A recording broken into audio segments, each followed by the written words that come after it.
Hello students. Rajasthan university के BSc part second में zoology के फर्स्ट पेपर में हम इन्वर्टिब्रेट्स की संरचना व कार्यों का अध्ययन करते हैं। सी सेक्शन में हम टर्माइट्स या वाइट एंट के सामाजिक संगठन का अध्ययन कर रहे थे।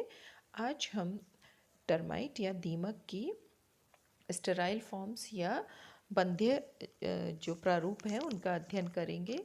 मुख्य रूप से दीमक में दो प्रकार के स्टेराइल फॉर्म्स पाए जाते हैं, जिनमें कि मेल और फीमेल दोनों ही होते हैं। और स्टेराइल फॉर्म्स वे होती हैं जिनमें मुख्य रूप से रिप्रोडक्टिव स्ट्रक्चर जनत अंग या तो रूडिमेंट्री अर्थात बहुत ही हास्यत अवस्था में होते हैं या फिर फंक्शनिंग या कार्यशील या क्रियाशील नहीं होते हैं।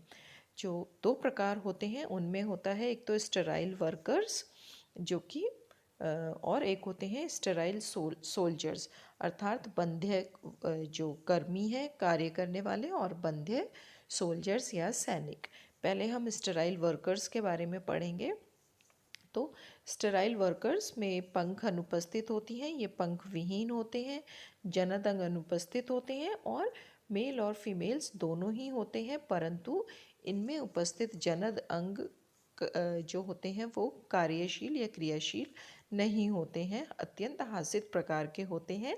इसके अतिरिक्त जो इंटेगुमेंट होती है वो बहुत ही सॉफ्ट होती है, क्योंकि उसमें काइटिन जो होता है कंटेंट बहुत कम होता है, अर्थात कम काइटिनाइज्ड होती हैं, और इसीलिए जो बॉडी है वो बहुत ही हल्की पीले रंग की होती है, जैसे कि निम्फ के समान ये दिखाई देते हैं। और इनका जो हेड होता है वो चौड़ा होता है और नीचे की ओर नुकीला होता है। जो कंपाउंड आइज होती हैं या संयुक्त नेत्र सामान्यतः अनुपस्थित होती हैं, और जो कुछ प्रजातियां होती हैं उनमें ऑसिलाई या प्रकाश संवेदी संरचनाएं भी अनुपस्थित होती हैं। स्टेराइल वर्कर्स जो होते हैं वो डाइमॉर्फिक होते हैं, अर्थात इनमें भी विरूपण या इनमें भी प्रारूपता पाई जाती है, अलग अलग फॉर्म्स होती हैं। जैसे कि एक जो प्रारूप होता है, एक जो टाइप होती है, उनमें मैंडिबल्स अपेक्षाकृत बड़े होते हैं, जबकि दूसरी जो प्रारूप होंगे उनमें छोटे होते हैं। जैसे कि ऑडेंटोटर्मिस में बड़े मैंडिबल्स पाए जाते हैं। और कुछ जो प्रजातियां हैं उनके वर्कर्स में तीन भेद पाए जाते हैं, तीन अलग अलग भेद पाए जाते हैं, जो कि उनके साइज़ के आधार पर बनाए जाते हैं।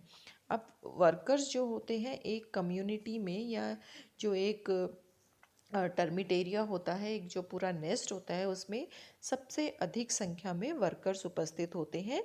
और अगर कार्य की बात देखें तो सबसे अधिक कार्य या सबसे विभिन्न प्रकार की जो ड्यूटीज़ होती हैं, जैसे कि अंडों की देखभाल करना, निम्स की देखभाल करना, भोजन की तलाश करना, जो फंजाई हैं या फंगल गार्डन को बनाना, घोंसले का निर्माण या नेस्ट बनाना, क्वीन और सोल्जर को भोजन देना आदि इनके मुख्य कार्य होते हैं। बस ये सिर्फ जनन का कार्य नहीं कर सकते। इसके अतिरिक्त ये एक दूसरे को की ग्रूमिंग भी करते रहते हैं, अर्थात एक दूसरे को लिख करके या चाट कर एक दूसरे की ग्रूमिंग भी करते रहते हैं। और अगर किसी भी टर्मिट एरिया की हम बात करें, दीमक की घोंसले की बात करें, तो जो सबसे ज़्यादा नुकसान अगर फसलों को या लकड़ी को पहुंचाते हैं तो वो वर्कर्स होते हैं। नेक्स्ट आते हैं सोल्जर्स। सोल्जर्स भी वर्कर्स की भांति स्टेराइल होते हैं, बंधे होते हैं, और ये भी पंख विहीन मेल और फीमेल होते हैं। सोल्जर्स और वर्कर्स के मध्य जो मुख्य जो डिफरेंस होता है वह होता है इनमें उपस्थित बड़े विकसित मैंडिबल्स, और जो शरीर होता है वह बहुत ही काइटिनाइज्ड होता है, अर्थात काइटिन के कठोर जो आवरण से ये ढका रहता है, और इसीलिए जो कलर होता है, देह का रंग जो होता है अपेक्षाकृत जो वर्कर्स हैं उनकी अपेक्षा गहरा होता है। अब मैंडिबल्स की जो संरचना या आकार है उसके आधार पर जो सोल्जर्स हैं उनको पुनः दो भागों में बांट देते हैं। एक होते हैं मैंडिबुलेट सोल्जर्स और एक होते हैं नेस्यूट सोल्जर।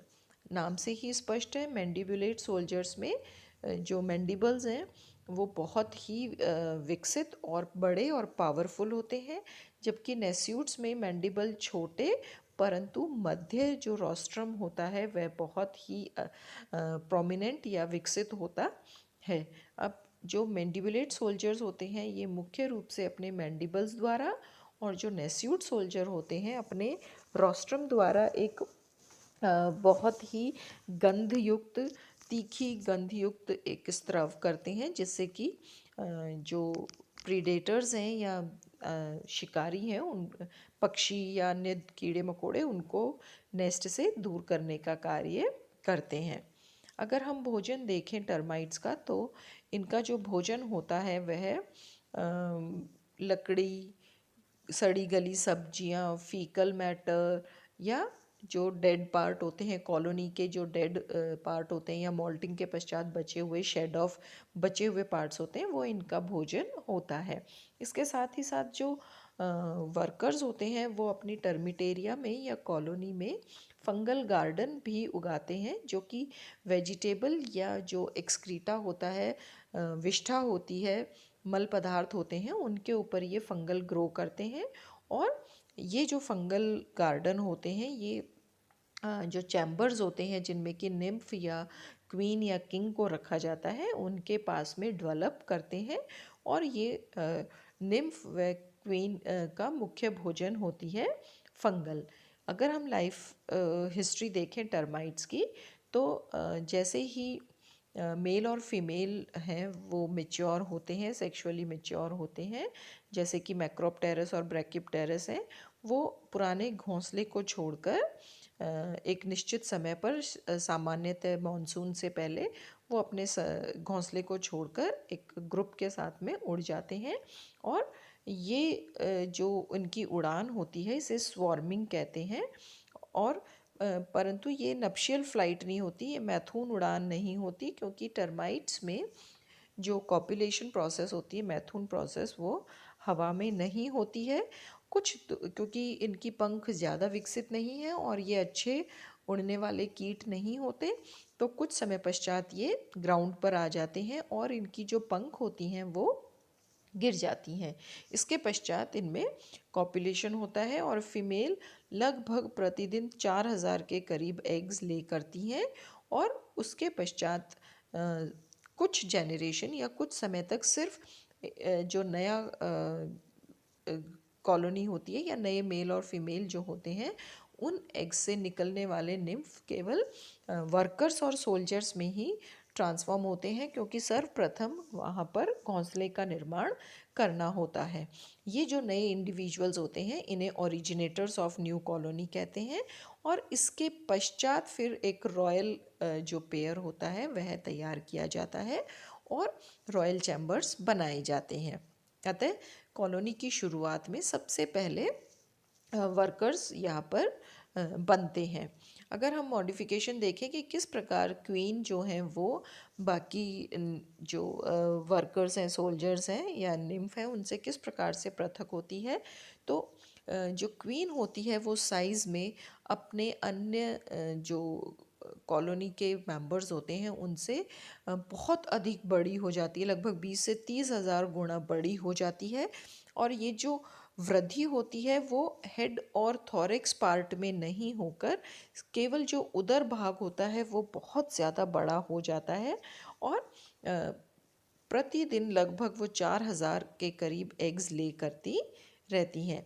और जैसे जैसे उसकी ये जो फिकंडिटी है, फिकंडिटी का अर्थ होता है अंड प्रजक क्षमता, अर्थात अंडे देने की क्षमता जैसे जैसे कम होती जाती है, वह या तो मर जाती है या फिर उसे कॉलोनी से बाहर निकाल दिया जाता है। अब जो एग्स होते हैं उनसे एग्स में से निम्फ बाहर आते हैं, और जो मेटामॉर्फोसिस है, कायांतरण है, वह कंप्लीट या पूर्ण नहीं होता, क्योंकि जो निम्फ होते हैं वो बिल्कुल अपने अडल्ट के समान लगते हैं, बस ये साइज़ में छोटे होते हैं। विंग्स अभी या तो अनुपस्थित होती हैं या उनका ट्रेसेस उत्पत्ति स्थान उपस्थित होता है, और साइज़ में छोटे होने के साथ साथ ये अभी सेक्सुअली इमेच्योर होते हैं और कई मोचन के पश्चात या मोल्टिंग के पश्चात ये अडल्ट में ट्रांसफॉर्म होते हैं।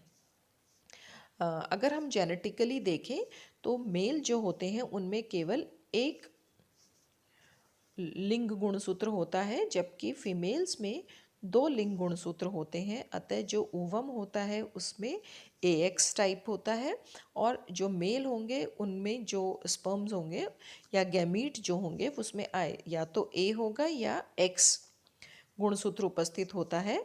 अतः फीमेल में हमेशा जो कॉम्बिनेशन होगा वो AAX टाइप का होता है और मेल्स में X एक ही उपस्थित होता है।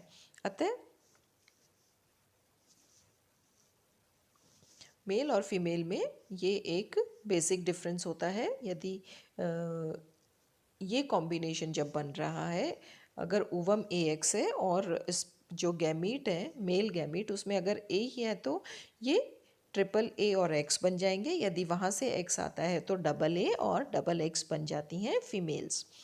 अब अगर हम बात करें कि टर्माइट्स के इकोनॉमिक इम्पोर्टेंस क्या है, तो वैसे तो ये सबसे एक डिस्ट्रक्टिव या विनाशकारी कीट होता है जो कि लकड़ी के साथ साथ घर की लकड़ी के सामान के साथ साथ फर्नीचर के साथ साथ जो बगीचे होते हैं फलों के बाग होते हैं उनको भी बहुत ज़्यादा नुकसान पहुंचाता है। और इसके अतिरिक्त